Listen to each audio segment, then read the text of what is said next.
Well, I had said I wasn't going to do a review about this one, but I'm going to, just because I want to. I had said in my Perry Ellis night review that I had another Perry Ellis cologne that was so terrible I wasn't going to review it. And here we are.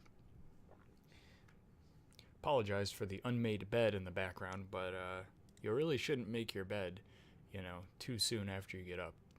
You can read about that. But this is Perry Ellis Platinum Label. I just have a tester here. Don't know about this one. It's not as bad as I initially said it was. Actually, I reviewed Guess Seductive on Blue. This is better than that. It's not nearly as good as Perry Ellis Night, though. But I'm gonna do a little spray. This is I would say like an Aqua di Gio clone. Now I really haven't smelled Aqua di Gio enough to know how to compare the two very accurately. So I will just say that a lot of people have said this is like an Aqua di Gio clone. It's a very fresh, citrusy kind of refreshing masculine scent, which Aqua di Gio kind of is. This one has a bamboo note in it, which I really don't know too much about. I don't really know what that lends to this, but what I get from this cologne when you spray it, and like the other Perry Ellis cologne, it's synthetic. It is generic. This one is much more synthetic and generic smelling than Perry Ellis's Night. But you're gonna get, for me, I get like orange or lemon, that very citrusy kind of smell you always get with these fresh colognes. I get lavender, violet leaf. I get some cedar wood, some musk. It's I can see where it's trying to replicate Aqua di Gio with that very refreshing masculine scent.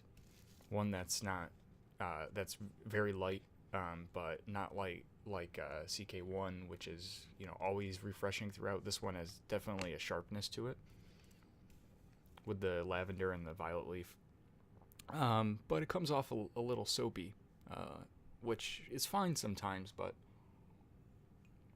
for what this is trying to do, that soapiness is just. Let me move this remote. That soapiness is just not. It doesn't work. I've worn this on my skin several times. It's the reason I don't really like this one that much is because, like for instance, Perry Ellis Night. I'll talk about that on when that goes on my skin. It's awful. It's like a synthetic, hot mess express basically. But when it dries down, it becomes quite pleasant. This one, when it first goes on my skin, of course, yes, you're going to get that chemical garbage. But when it starts to dry down and that fades, it's just so generic. It is so generic. It's fine, but it's not really that great. And when it dries down, it's so generic. It's not anything to write home about. And that's why I just really don't care for this one. It does lose a bit of that masculine sharpness from the violet leaf and from the lavender. It loses the freshness from the oranges and the lemons. And I start to get like some patchouli, which I really love the smell of patchouli. That can be a little prominent in a lot of colognes. Like it's a very sharp, for me at least, that's a very sharp note.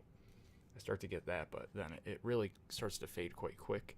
It becomes more of a soapy kind of masculine scent that is not very amazing. And then when it dries down, I personally get a lot of cedar wood. Just a lot of cedar wood. It doesn't smell awful. It's so blah, it's so bland throughout, Like again, this is a TJ Maxx cologne.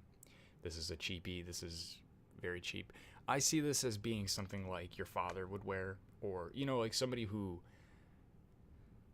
might wear cologne but just doesn't know anything about it, so they pick their stuff up at TJ Maxx and this is what they wear. I kind of see that being this kind of cologne.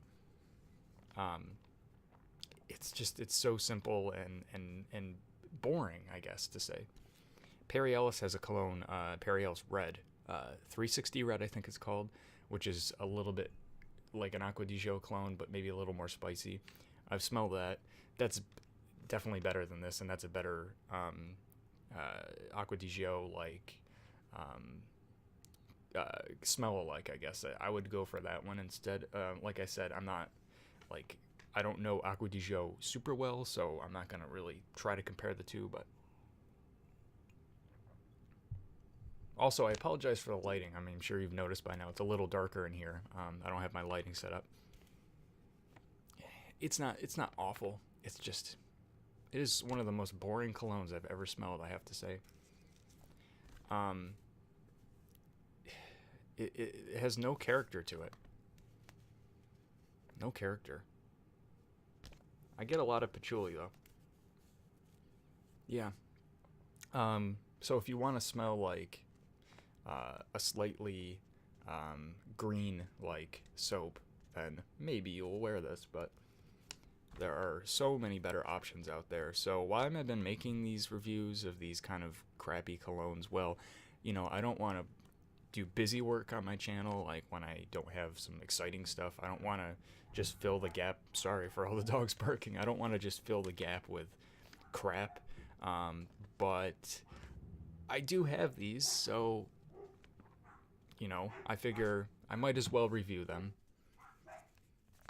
Sorry, the dogs are going crazy. It's very windy here. We have like 70-mile-per-hour winds, so it scares the dogs and everything. Anyways, guys, that's all I have to say. Perry Ellis Platinum label. It's not the worst smell in the world. It's just one that is unbelievably boring through and through. I keep smelling it, though, but it's just like, I don't know. That's all. I just wanted to talk about it, get it out of the way, right? Now I never have to talk about it again. Yeah. It's so cheap, so if you do end up buying it and you don't like it, it's really no harm done, but I wouldn't really buy this in the first place. Anyways, happy Monday to everybody. Have a good day.